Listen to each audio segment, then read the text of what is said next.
So with the first dose of the vaccine, usually the side effects are more mild. It's very common to have soreness of the arm. Sometimes you get a little bit of redness at the site of injection. It feels like someone kind of punched you in the arm, and that's a feeling that may last for usually about a day or so, and then it will get better on its own. Totally fine to take Motrin for that or Tylenol. But it is something that will get better on its own. In addition, with the first dose, once in a while you can have some fatigue, a little bit of a headache, sometimes you get a little bit of chills. Fever is actually unlikely with the first dose.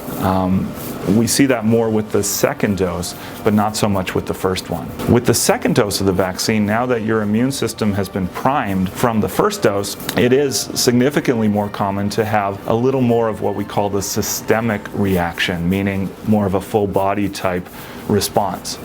I know when I got my second dose, I had a little bit of fever, which is very common with it. I had a little bit of chills, I had a little bit of headache. I felt a little bit tired the day after I got the vaccine.